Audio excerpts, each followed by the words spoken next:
आप देख रहे हैं मौर्य टेक्निकल एजुकेशन अड्डा यूट्यूब चैनल। मैं प्रमोद कुमार आप सभी का स्वागत करता हूं। चलिए आज हम लोग पढ़ते हैं सामाजिक विज्ञान कक्षा 10। उससे जो भाग है उसका वो है भूगोल पाठ्य 1 से।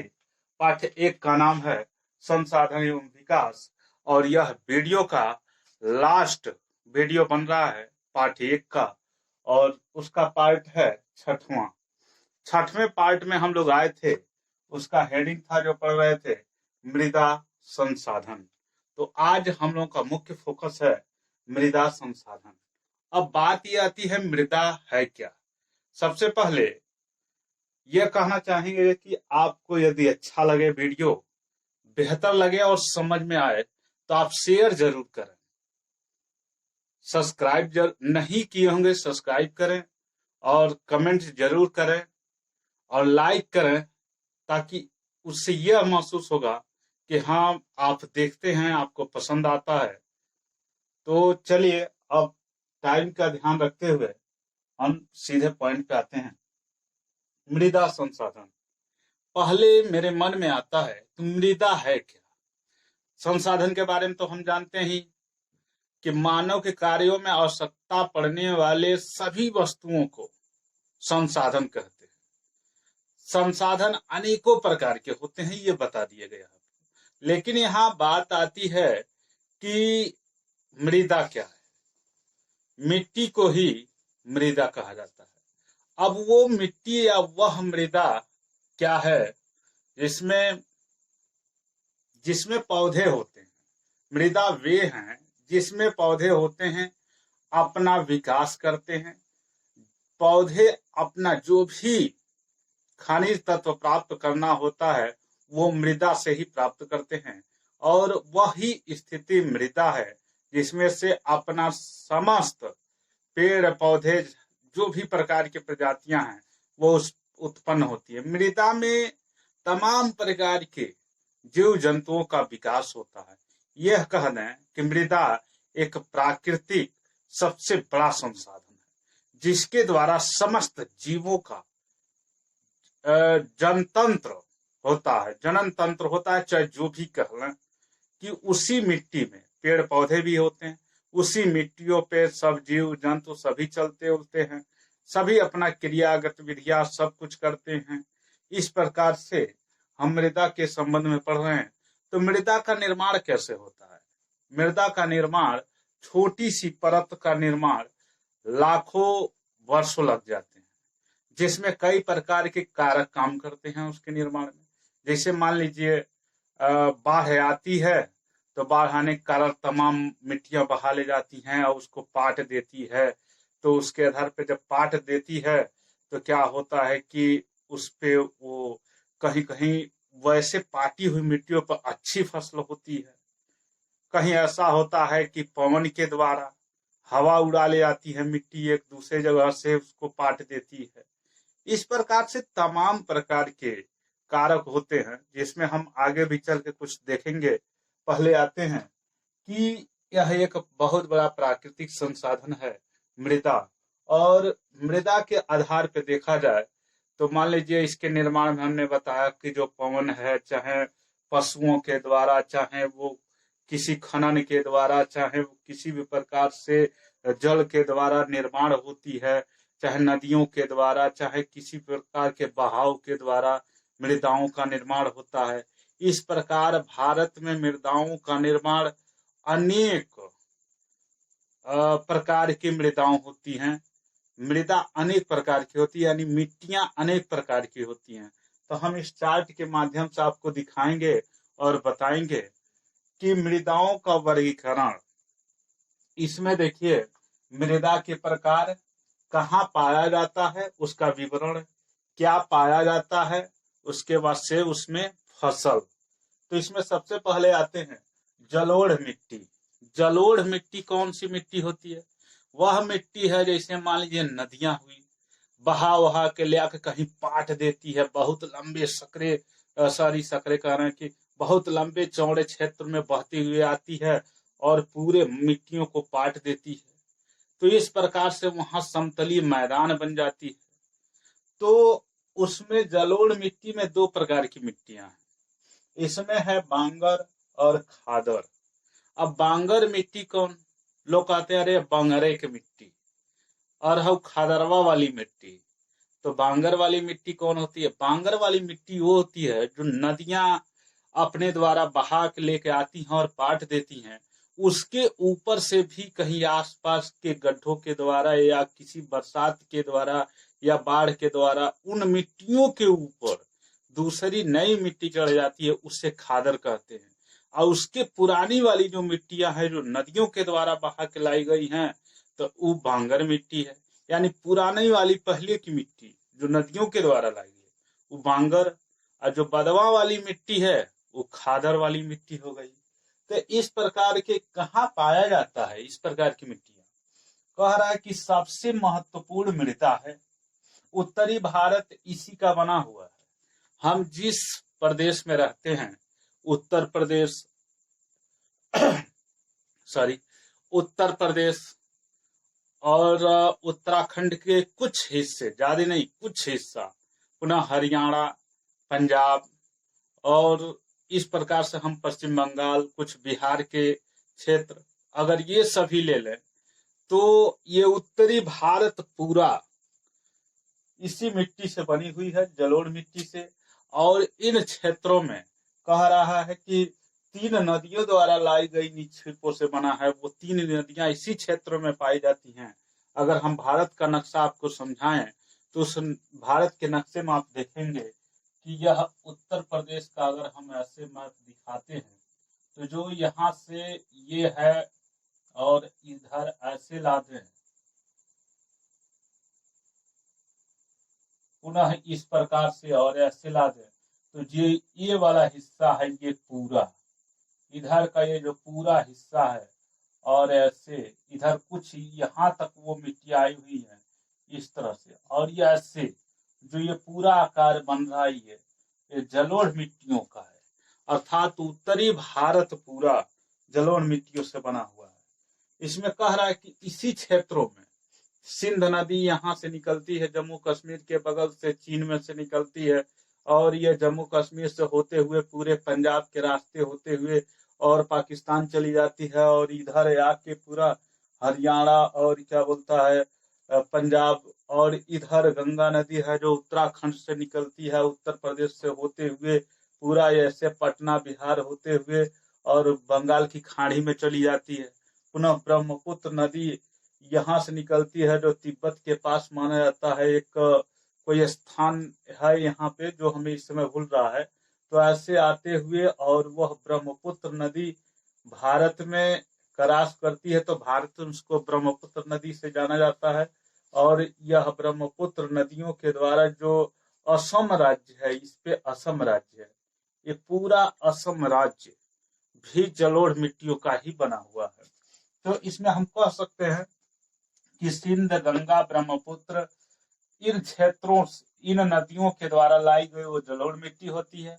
पुनः राजस्थान, गुजरात तक भी, जो ये राजस्थान है और ये गुजरात तक भी वो मिट्टियों का है प्रभाव उधर भी।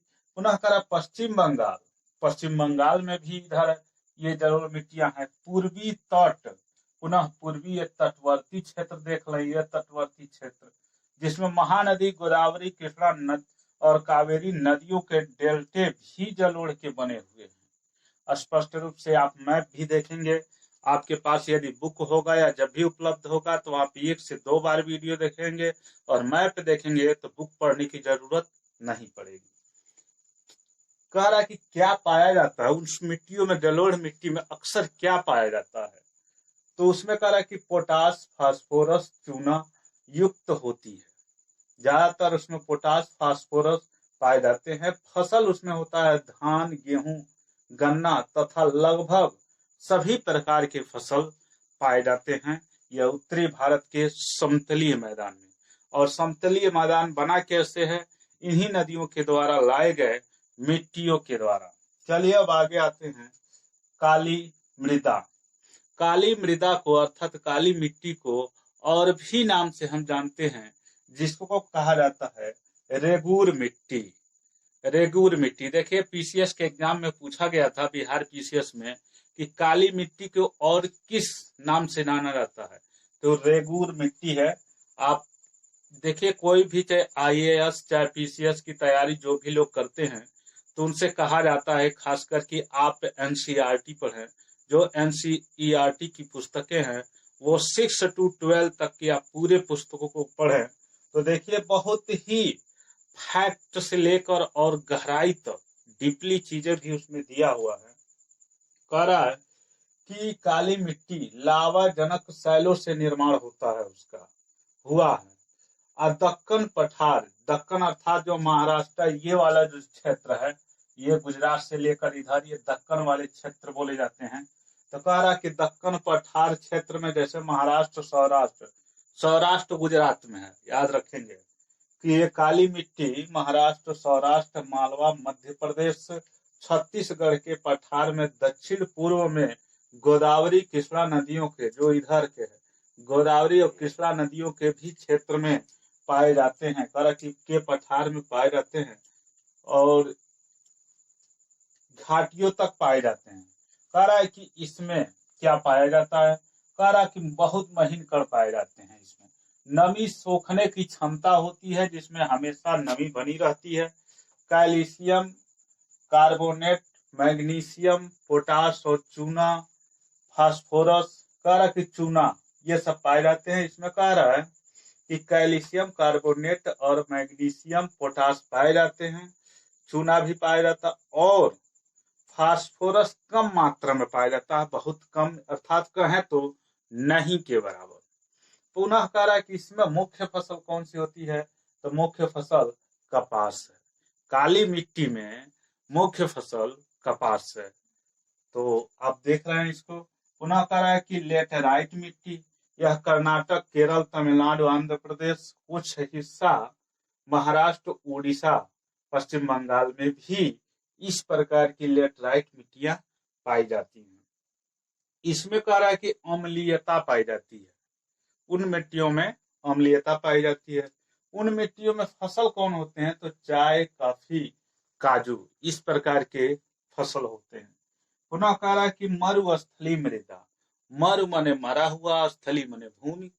ये मान लीजिए कि मरी हुई भूमि, जिस भूमि में कुछ न हो वो मरुस्थली भूमि है। मरु माने मरा हुआ, तो उस भूमि में कह रहा है कि वो पश्चिमी राजस्थान में पाया जाता है, जिसको थार का रेगिस्तान भी बोला जाता है। उस क्षेत्रों में मरुस्थली मृदा, जिसमें कैल्शियम ज्यादा मात्रा में होती है, नमक युक्त होती है और नमक उसमें पाए जाते हैं। फसल तो नहीं के बराबर होते हैं उसमें। जब बराबर धूप ही होगा, मरी हुई भूमि है, तो फसल कौन सी होगी। पुनः करा कि लाल पीली मिट्टी, लाल और पीली मिट्टी अर्थात मृदा कौन सी कहाँ पाई जाती है, उड़ीसा, छत्तीसगढ़। कह रहा कि मध्य गंगा के दक्षिण छोर पर पश्चिमी घाटों में इस प्रकार की मिट्टियां पाई जाती हैं। कह रहा है कि लाल रंग किसके कारण होता है, इसमें दिया हुआ है कि लाल पीली मृदा, तो लाल रंग किसके कारण होता है, रवेदार अग्नि और रूपांतरित चट्टानों में लौह धातु के कारण लाल रंग होता है उस लाल वाली मिट्टी में। पुनः कह रहा है कि पीला रंग जल योजन के कारण, जहां जल ज्यादा रखते हैं, ज्यादा पानी का लगाव रहता है, वहां पे फसल और चाहे जो भी पेड़ पौधे आप देखते हैं, कुछ एरिया ऐसा भी होता है जहाँ पानी पानी लग जाता है, फसल रहते चाहे मिट्टियां रहती है, सारे सारे पीलापन पड़ जाते हैं। तो जल योजन के कारण पीला रंग भी उन मिट्टियों के हो जाते हैं। उस प्रकार में कुछ विशेष फसल नहीं दिए गए थे।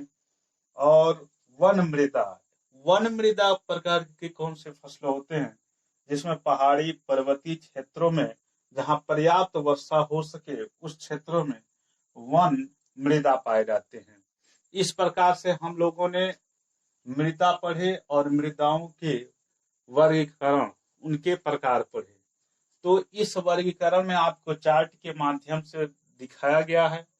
आप 2 बार यदि वीडियो देखेंगे तो बहुत अच्छी समझ में भी आएगा और आप स्क्रीन शॉट ले लेंगे। आप जहां भी रहेंगे, जिस भी प्रकार से रहेंगे, तुरंत देख लेंगे। तो अब इसके आगे छोटा सा एक और टॉपिक्स है, उसको हम 2 मिनट में खत्म कर लेते हैं। मृदा अपर्दन और संरक्षण। मृदा अपर्दन और संरक्षण। मृदा माने मिट्टी, अपर्दन माने कटाव, संरक्षण माने बचाव।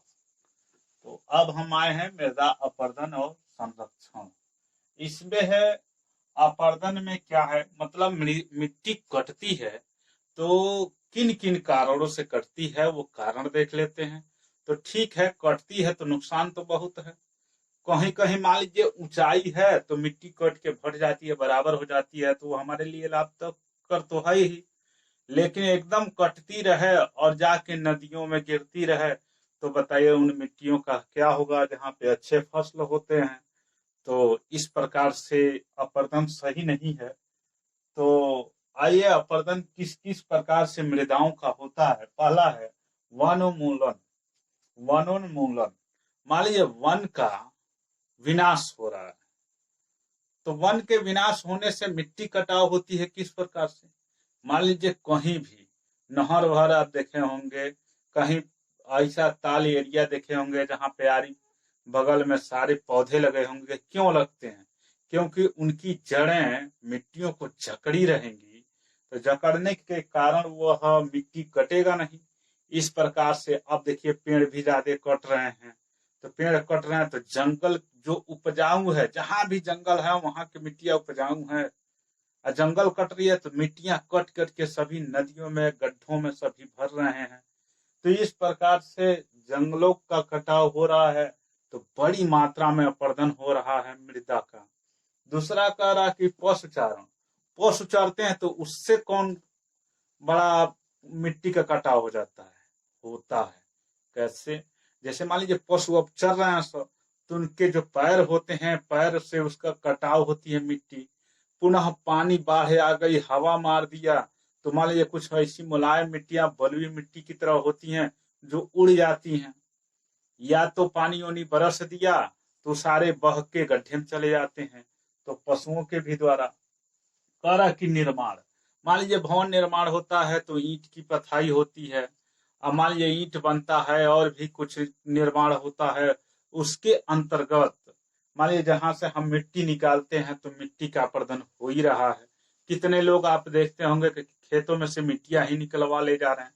उसकी गुणवत्ता की माप करके उसमें उचित तत्वों का समायोजन करने के चक्कर में नहीं है, बल्कि मिट्टियां खनवा कर ले चलो घर में भरवा दो, ऐसा काम करते हैं लोग।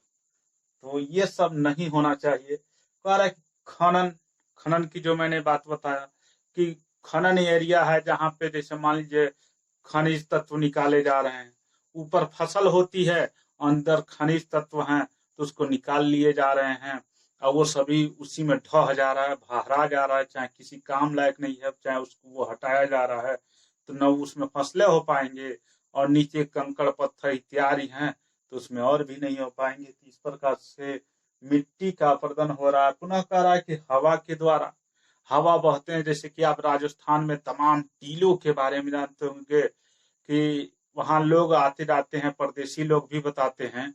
या इस आप लोगों में से जो भी कोई अगर राजस्थान रहते होंगे तो आप लोग खुद तो वहां के वातावरण के बारे में बखूबी से परिचित होंगे कि वहां की हवाएं जब बहती हैं तो एक जगह के टीला दूसरे जगह बन जाते हैं। जो रास्ते होते हैं, रास्ते मालूम नहीं पड़ता है कि सुबह के टाइम में ऐसा था तो शाम के टाइम में कैसा हो गया। तो यही सब चीजें हैं, हवाओं के द्वारा भी होती है। वर्षा, वर्षा कभी आप देखेंगे कि इतना तेज बारिश होती है कि उसके द्वारा मिट्टियां कट कट के सारी सारी एकदम मटमैला की तरह पूरी पानी बहने लगता है, तो सब मिट्टी का कटाव होता है।